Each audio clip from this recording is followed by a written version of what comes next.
Olá, eu sou a Priscila Camazano e este é o Como é que é? Hoje aqui no programa nós vamos falar sobre os incêndios que estão atingindo a região do Pantanal e da Amazônia. Por que os incêndios florestais estão batendo recordes no Brasil? E para falar sobre esse assunto nós convidamos o Jorge Abreu, repórter de ambiente da Folha. Jorge, seja muito bem-vindo ao Como é que é? Muito obrigado, Priscila. Você está com uma série de reportagens aí que você foi para a Amazônia, né? E aí você vai contar, eu queria que você contasse um pouquinho para a gente sobre essa experiência. Mas antes eu queria começar com uma pergunta do programa. Eu queria que você dissesse para a gente por que os incêndios florestais estão batendo recordes no Brasil. O que tem causado, né, esse cenário? Nesse ano, de 1º de janeiro até 12 de agosto, o Pantanal ele tem 6.997 focos de incêndio, segundo o BD Queimadas, né? O programa do INPE. Esse número já é maior do que de 2020, que teve um recorde, que foi 6.629. Um estudo, né, da WWA aponta que as mudanças climáticas agravaram em 40% as condições para incêndios no Pantanal, né? E a maioria das causas são humanas. Em uma das matérias que nós fizemos recentemente, um caminhão atolou em uma área seca, de areia, de mata seca também, e ele explodiu, ele incendiou e causou uma grande devastação naquela região ali de Miranda, invadiu fazendas e causou uma grande devastação. Assim como também eu conversei com a Teresa Bracher, que é uma ambientalista, que é proprietária de da Fazenda Santa Teresa, uma fazenda muito tradicional, muito conhecida no Pantanal, que fica no Mato Grosso do Sul, em Corumbá, na região da Serra do Amolá, na fronteira com a Bolívia, e ela relatou pra gente que também teve outras causas ali naquela região. Lá em Miranda teve esse caso lá do caminhão, foi uma delas, agora, recente, e lá em Corumbá, que está queimando desde junho, a seca começou mais cedo nesse ano, que já é uma causa para colaborar para esse cenário. Lá em Corumbá, nessa região, de fronteira com a Bolívia, tem fogo que vem da Bolívia. Antes de vir aqui para o programa, eu estava vendo o mapa dos focos de incêndio e na Bolívia, o fogo também lá na região do Pantanal da Bolívia está muito grande e ele invade o Brasil. E o Brasil não pode atuar na região, a partir da fronteira. E ela relatou que teve um grupo de ribeirinhos que atearam fogo para espantar abelhas. E esse fogo perde o controle rapidamente por causa das condições climáticas. E são muitas causas que acabam gerando esse cenário triste para o bioma e Pantanal, que é muito importante para o nosso país. A Amazônia também, ela não gera fogo do nada.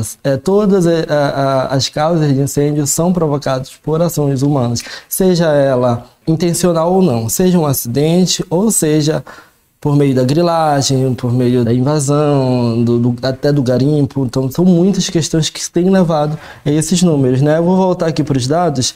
A Amazônia, nesse ano, registrou 33.400, até o dia 12, né, de agosto, de janeiro até agora, 36.467 focos de incêndio. O recorde da Amazônia foi em 2005, que até agora não superou. O atual do Pantanal já superou o recorde de 2020. O da Amazônia, que é em 2005, que foi durante o primeiro governo Lula, os focos de incêndio eram de 56.337. Só que em relação a 2023, a Amazônia teve um aumento de mais de 104%. E o Pantanal teve, desse período de 12 de agosto, comparado com o mesmo período do ano passado, o aumento foi de 1.964%. Então, os nossos dois biomas estão em estados muito críticos. Sim, sim. Falando da Amazônia, era a próxima pergunta que eu ia te fazer. Você fez uma matéria aqui para o jornal, né, Jorge, falando aí que a Amazônia vive o pior cenário de fogo em 2 décadas, né? É por esses motivos? O porquê que vive esse cenário? Assim, eu vou voltar um pouco ao Pantanal, né? Um estudo divulgado recentemente pela WWA, ela aponta que a situação no Pantanal foi agravada em 40% por causa das mudanças climáticas, que implica na seca, que implica no vento, que propaga esse fogo. A Amazônia a gente ainda não tem um estudo que aponte, mas é visível. Eu estive lá, eu fui a convite do Instituto de Pesquisa da Amazônia, o IPAM. A gente foi a convite para a região do Baixo do Tapajós, que fica em Santarém. Já conheço Santarém, já tinha visitado outras vezes, mas dessa vez foi uma viagem muito especial para mim, porque a gente percorreu em lugares onde o fogo tomou conta. Na região do Tapajós, ali no Santarém, Belterra, que é no oeste do Pará. E nessas regiões, eu conversei com os cientistas que já atuam lá há muito tempo.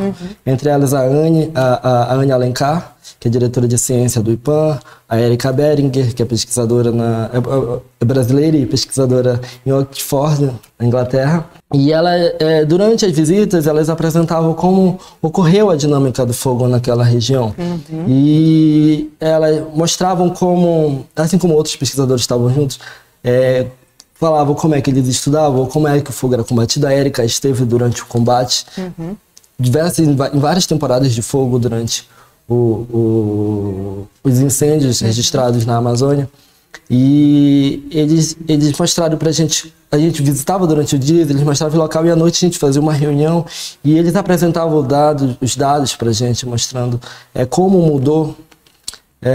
Uma das causas que vai fazer parte de próximas matérias nossas, porque nessa matéria que você citou, a gente fez uma comparação do que foi os incêndios no ano passado, em 2023. Até agora não chegou nessa região do Baixo Tapajós, mas já está ocorrendo na Amazônia. E Manaus, inundado por fumaça, é um exemplo disso.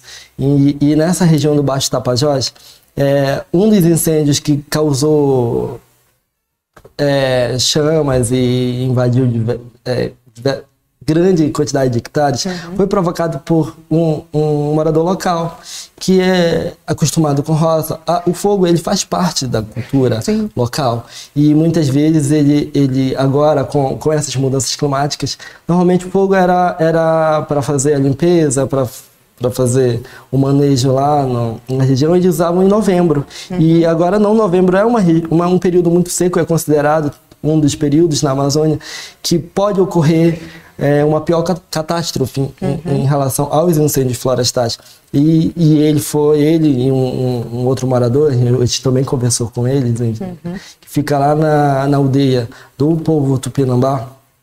Eles explicaram pra gente que desde gerações dos avós dele sempre faziam o manejo do fogo naquele período, mas que hoje com as mudanças climáticas mudou e causar um incêndio, atear fogo nesse período agora é muito perigoso.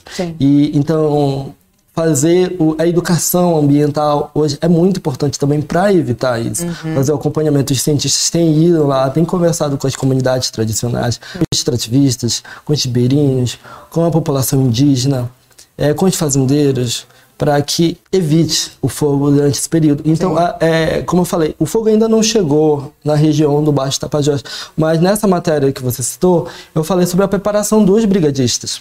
Sim, é isso que eu queria que você contasse um pouco pra gente, né? Como é que foi essa conversa com os brigadistas ali, né? E o que você destaca também dessa sua visita aí na Amazônia?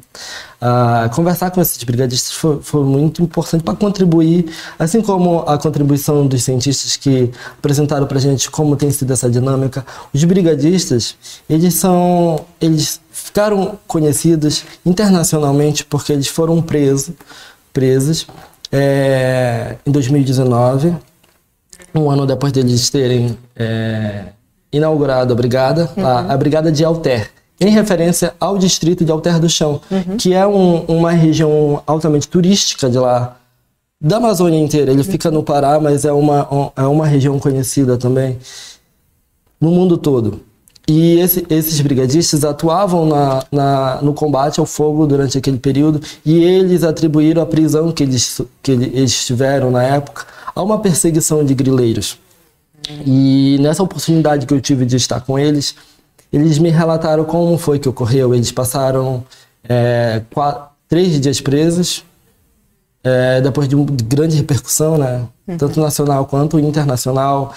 Naquele período também ocorria uma guerra de narrativas em relação a credibilidade das ONGs que atuavam no local. E os grileiros, os criminosos que atuavam na região, assim como em outros lugares do Brasil, utilizavam de diversos artifícios para tirar a credibilidade das ONGs que atuavam, para continuar tomando terra. Sim. Então, os brigadistas, assim como moradores locais, faziam suas denúncias, faziam as suas ações para tentar enfrentar esse problema e acabaram sendo presos. Eles foram, não tiveram provas e foram soltos. Uhum. E eles atribuíram essa prisão a essa perseguição. E eles falaram pra gente como eles estão se preparando para esse ano, que tende a ser igual ao ano passado, que foi catastrófico, ou até pior. Então, eles contaram pra gente como é feito, né? Como foi a rotina deles, o que eles enfrentaram no passado, que ano passado a Folha noticiou que houve uma seca severa dos rios. E os rios, eles são as estradas da Amazônia.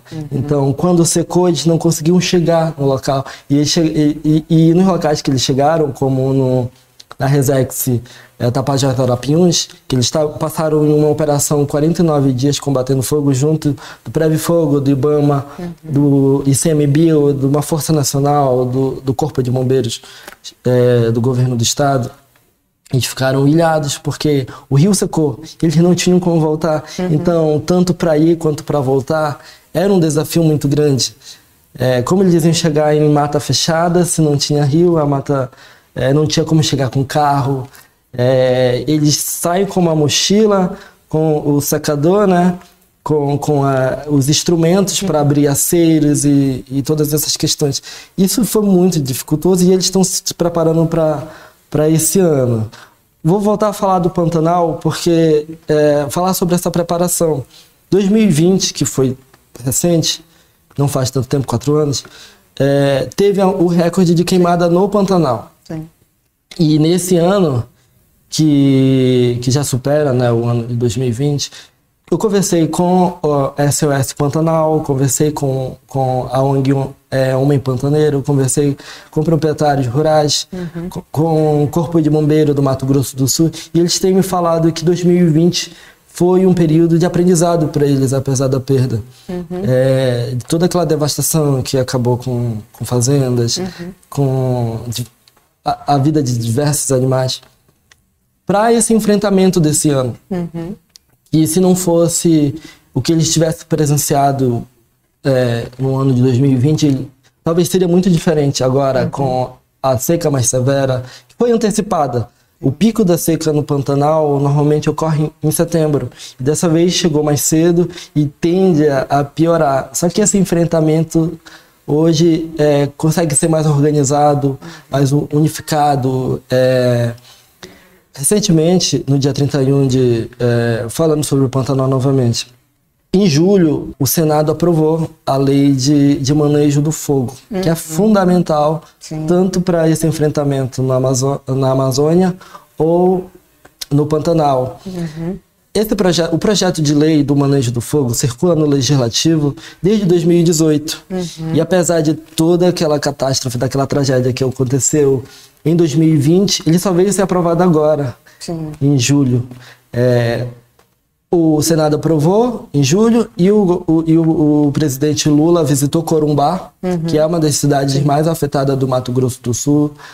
É uma das regiões mais afetadas de todo o Pantanal. Ele sobrevoou e sancionou a lei.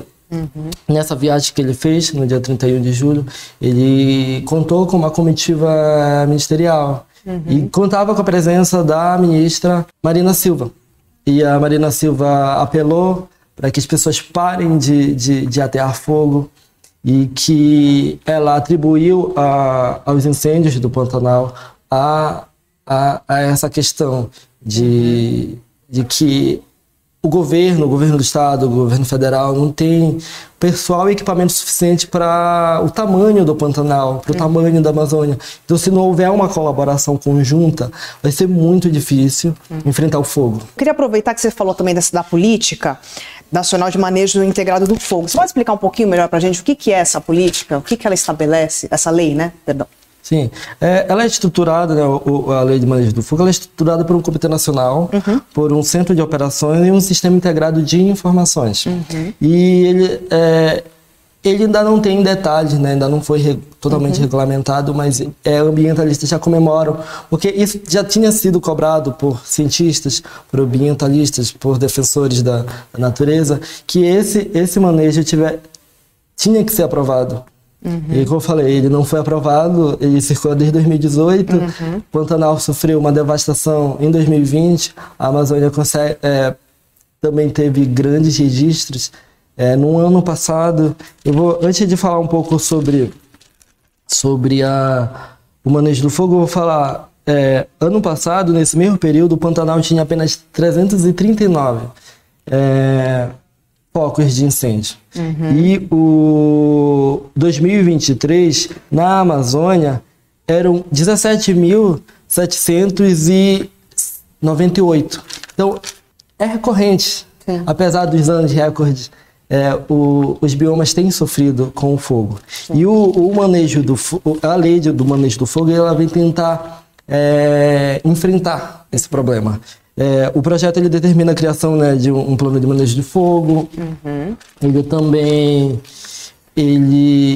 determina um projeto de educação ambiental e um programa para os brigadistas. Porque os brigadistas eles são fundamentais nesse enfrentamento. E ela exige melhores condições de trabalho para os brigadistas, plano de saúde. E também ela possibilita que os bombeiros mantenham o foco no combate e os brigadistas na prevenção, que é muito importante prevenir. Sim, sim. Inclusive você está falando, eu estou lembrando, né, das imagens, a gente sempre vê ali, é um trabalho de formiguinha ali dos brigadistas, né?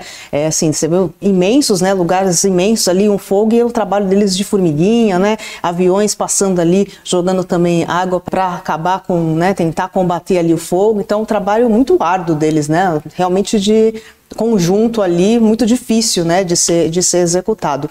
Jorge, eu queria te perguntar, quem mais é afetado pelas queimadas, né? Quais são as consequências ali para a região?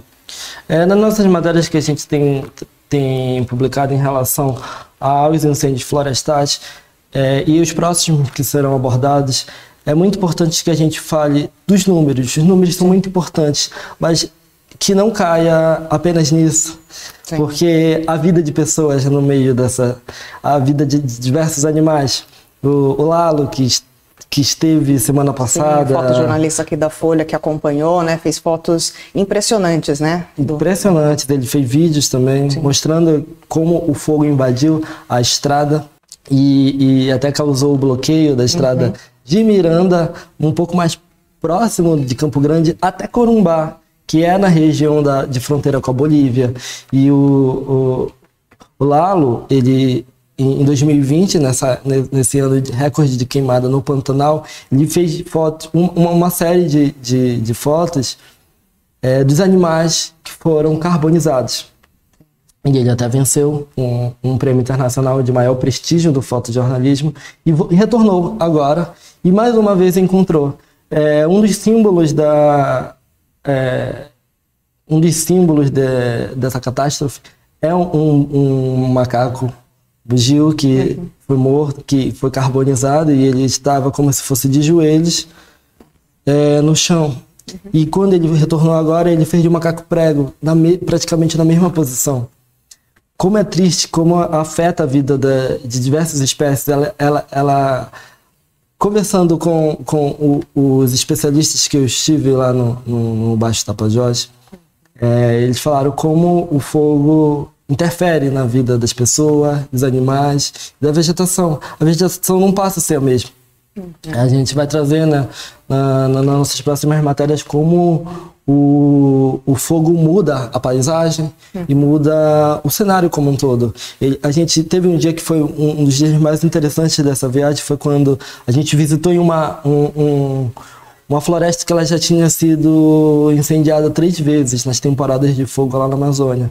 E depois, no mesmo dia, a gente foi almoçar e na tarde a gente foi em uma área que nunca tinha sido queimada. Como era diferente.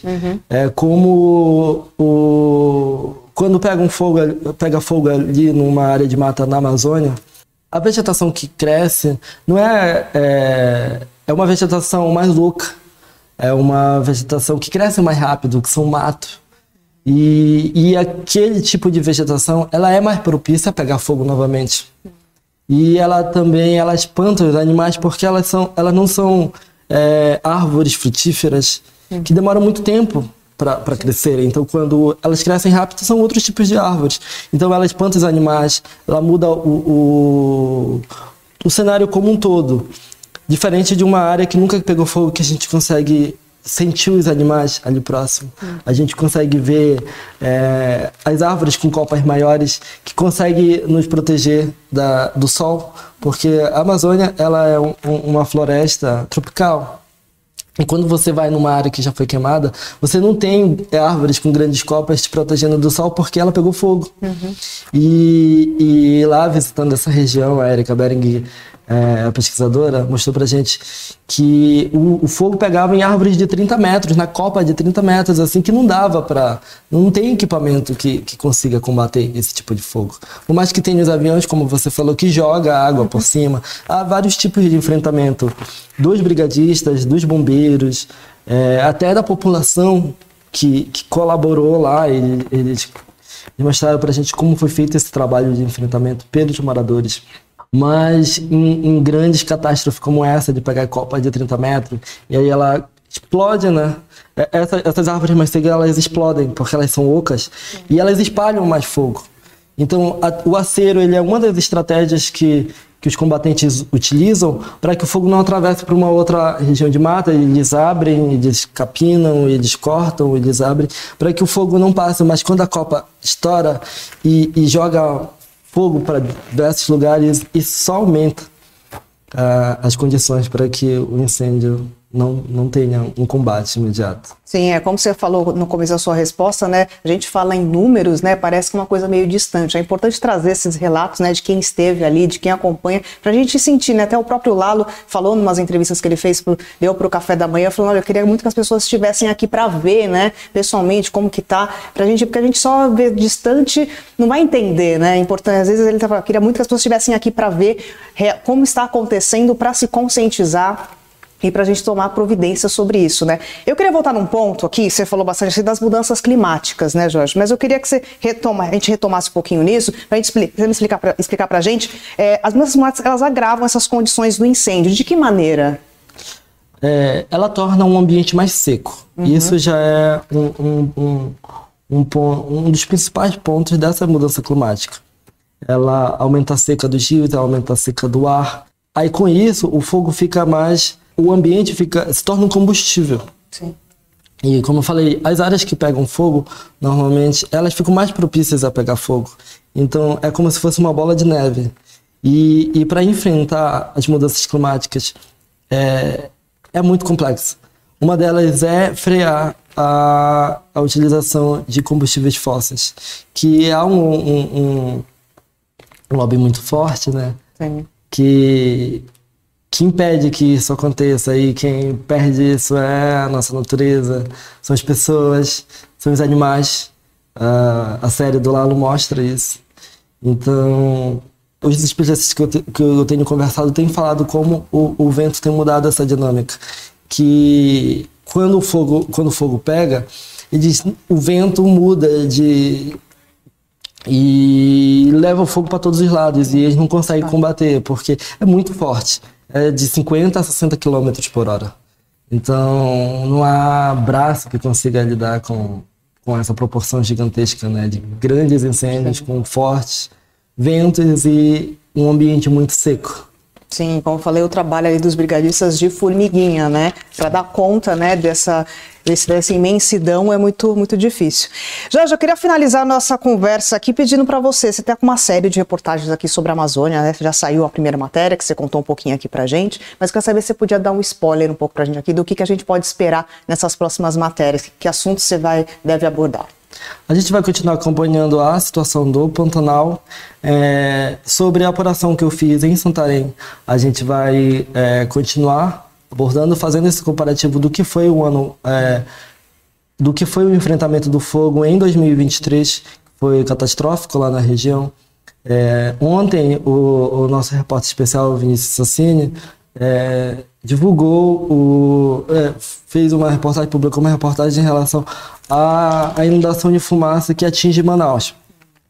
E hoje eu estava conversando com uma amiga minha de Manaus e perguntei para ela como está sendo a situação aí. E assim como na matéria do Vinícius, ela falou que ano passado, foi nos 3 últimos meses, que é o período onde a Amazônia tem sofrido mais, que é entre setembro, outubro e novembro. E ela falou que começou por aí, entre agosto, setembro, Manaus registrou a fumaça invadindo as casas, invadindo toda a região. E ela falou que agora já está completamente, alcançou todos os bairros praticamente. Então é como tudo tem sido, as coisas estão se antecipando. E a gente vai continuar falando do que foi que eu apurei lá, com o que as pessoas me contaram, comparando do que está acontecendo agora, trazendo dados atuais e falando do passado, falando do futuro, falando do presente. Sim, então eu espero que vocês continuem acompanhando, que vocês vejam, porque como o Lalo falou, as pessoas precisam conhecer essas regiões. Quando eu estive lá, eu venho do Amapá, que é um dos estados da Amazônia Legal. E ele é um dos estados mais preservados entre os 9 em relação à proteção da Amazônia. Mas ele também tem alcançado, o fogo tem chegado lá também, o garimpo, com a Operação Yanomami, tem espalhado os garimpeiros, tem chegado lá. Então esse problema tem alcançado praticamente todos os estados. Só que estar lá, conhecer essas pessoas, conhecer o lugar, muda muito a tua visão. E isso também, trazer isso para as pessoas que não podem estar lá, conhecer através das nossas reportagens, para que se sensibilizem, que continue acompanhando, que cobre, que colabore, para que a gente consiga enfrentar esses problemas juntos. Sim, e o quanto antes, né? Pra gente no ano que vem não voltar aqui para voltar a falar de novos recordes, né? É importante essa consciência. A gente fale das vitórias. Sim, sim. Jorge, muito obrigada, viu, por ter vindo aqui no Como é que é. Seja muito bem-vindo, volte outras vezes aqui. Eu que agradeço, Priscila, e agradeço toda a equipe da TV Folha. E agradeço também a você que nos acompanhou até aqui e amanhã espero vocês. Tchau, tchau.